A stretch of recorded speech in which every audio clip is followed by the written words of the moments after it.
पिछली कड़ी में आप लोग देख चुके हैं कि कैसे धोखे से होलकर ने जवाहर सिंह का सारा खेल खराब कर दिया था। वहीं जवाहर सिंह के विरोधी दरबारी भी नहीं चाहते थे कि जवाहर सिंह की जीत हो। जवाहर सिंह को मुगल तथा अफगान सैनिकों को किले से बाहर निकालना था और किले पर भी कब्जा करना था। इस उद्देश्य को पूरा करने के लिए दिल्ली को लूटा गया, जिससे जवाहर सिंह के हाथ में भारी मात्रा में धन लगा। उधर शाहदरा से तोपों द्वारा जवाहर सिंह ने किले के ऊपर गोलाबारी करके काफी नुकसान पहुंचाया। दूसरी तरफ जाट सेना राजमाता किशोरी के नेतृत्व में किले में घुसने का प्रयत्न कर रही थी, लेकिन किले के किवाड़ों को केवल हाथी ही तोड़ सकते थे। किले के किवाड़ों पर लंबे लंबे भाले लगे हुए थे, जिनको देखकर हाथी भी उल्टा हटने लगे।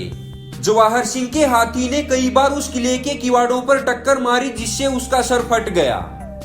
कई बार टक्कर लगने के बावजूद भी वो किवाड़ नहीं टूटे तो जाट सेना में निराशा छा गई। तब राजमाता किशोरी देवी व जवाहर सिंह ने वीरों को ललकारा। उसी समय पुष्कर सिंह पाखरिया जाट आगे आए और अपना सीना हाथी के ऊपर लगा दिया और पहलवानों से कहा कि वो हाथी से धक्का लगवाए।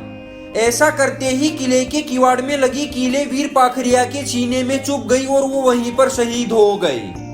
किले के किवाड़ टूटते ही जाट सेना ने किले में प्रवेश किया। साथियों, ये वही किवाड़ थे जो अलाउद्दीन खिलजी पद्मावती के ना मिलने से उखाड़कर राजपूताना से ले गया था। तब इन किवाड़ों को वापिस महाराज जवाहर सिंह राजस्थान लेके गए थे, जो आज भी वहां के किले में देखे जा सकते हैं। किले में घुसते ही जाटों ने मुगल तथा अफगान सैनिकों को गाजर तथा मूलियों की तरह काटना शुरू कर दिया, जिससे सारी मुगल सेना में भगदड़ मच गई। शाही सेना को साधनहीन बना दिया गया तथा वो साहस छोड़ बैठी। जब जवाहर सिंह ने होलकर को नजीब की सेना पर आक्रमण करने के लिए कहा तो वो आगे न बढ़कर पीछे ही रहा, क्योंकि उसने तो नजीब को भी उसकी रक्षा का वचन काफी मात्रा में धन लेकर कर रखा था। होलकर नहीं चाहता था कि जाटों का दिल्ली पर अधिकार हो। वो तो जाटों से पैसे लेकर उनको सभी प्रकार से कमजोर करना चाहता था। ये दृश्य देखकर राजमाता किशोरी ने दहाड़ते हुए कहा, होलकर, आज तू हमसे नहीं भारत देश से गद्दारी कर रहा है और ये कलंक का टीका मराठों के माथे पर हमेशा चमकता रहेगा। जब नजीब ने जवाहर सिंह के आगे आत्मसमर्पण करने की ठानी तो मराठों ने समर्पण की बजाय जवाहर सिंह को संधि करने को कहा। होलकर की गद्दारी के कारण ही जाट सेना जीती हुई लड़ाई को लगभग हार गई। जवाहर सिंह तथा राजमाता किशोरी देवी जो दिल्ली जीत चुके थे, उनका तख्त व ताज ही जाता रहा। फादर वेंदल कहते हैं, मल्हार राव ने बड़ी लापरवाही व खुल्लम खुल्ला नजीब खां की तरफदारी की, और वो भी ऐसे समय जबकि रुहेले बिना किसी शर्त के आत्मसमर्पण करना चाहते थे। उसने तमाम मामलों को बिगाड़ दिया। महाराज जवाहर सिंह को विवश होकर संधि की स्वीकृति देनी पड़ी।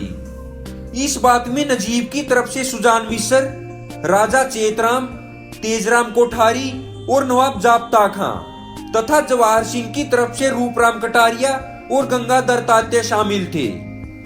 नजीब ने जो संधि पत्र भेजा उसका जवाहर सिंह ने उत्तर दिया था कि निर्णय युद्ध में ही होगा।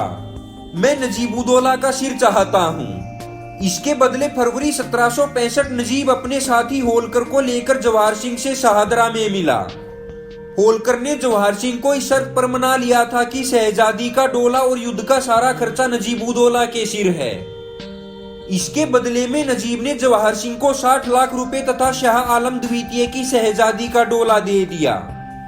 कहां तो जाटों का दिल्ली पर पुनः राज्य स्थापित होने जा रहा था और कहां एक शाही लड़की तथा मात्र 60 लाख रुपए में समझौता करना पड़ा।